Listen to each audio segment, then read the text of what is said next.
నమస్తే అందరికీ. ముందు వీడియోలో బ్రహ్మజ్ఞానం ఎలా పొందాలో తెలుసుకున్నాం కదా! ఈ వీడియోలో ఆత్మజ్ఞానం ఎక్కడ మొదలవుతుందో తెలుసుకుందాం. ఈ విశ్వంలో చాలా అందమైన వస్తువులు, మనుషులు, ప్రదేశాలు, ఇంకా మనకు నచ్చినవి ఎన్నో ఉన్నాయి. ఒక్కొక్కసారి మనోహరమైన వాటి వైపు మన మనస్సు లాగుతుంది. అవునా? భగవంతుడు సృష్టించిన సృష్టే ఇంత అందంగా ఉంటే, ఆ భగవంతుడు ఇంకెంత అందంగా ఉంటాడో ఆలోచించారా? మరి ఆ భగవంతుడిని తెలుసుకోవాలంటే ఆత్మజ్ఞానం పొందాలి.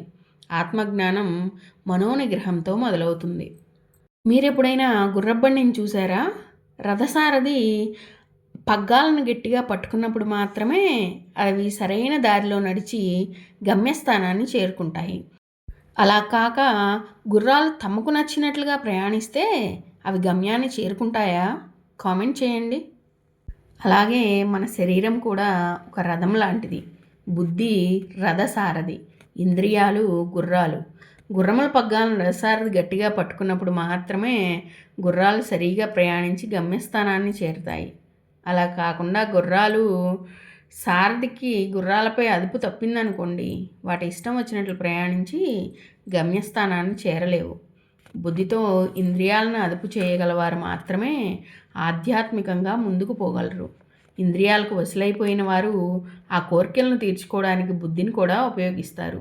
ఇంద్రియాలకు మనం ఏ విషయాన్నైతే చూపిస్తామో అవి వాటినే కోరుతాయి. అలాంటి ఇంద్రియ సహజ స్వభావం వలననే మనం వివిధ రకాలైన అనవసరపు విషయాలను ఆకాంక్షిస్తున్నాము.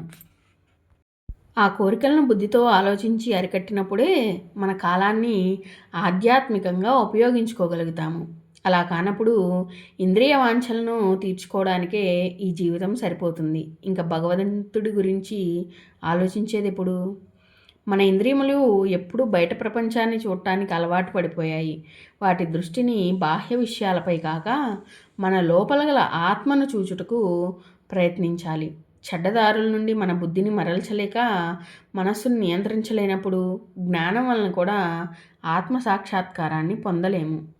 శబ్ద, స్పర్శ, రూప, రసగంధులైన విషసర్పములు నన్ను కాట్లు వేసి నా శరీరాన్ని తూట్లు పొడిచినాయి. నీ నామస్మరణ చేస్తున్నా సరే నా హృదయంలో గర్వాహంకారాలు పొంగి పొరులుతున్నాయి. నువ్వే వాటిని తొలగించావు స్వామి అని ఆ పరమాత్మని ప్రార్థిద్దాం.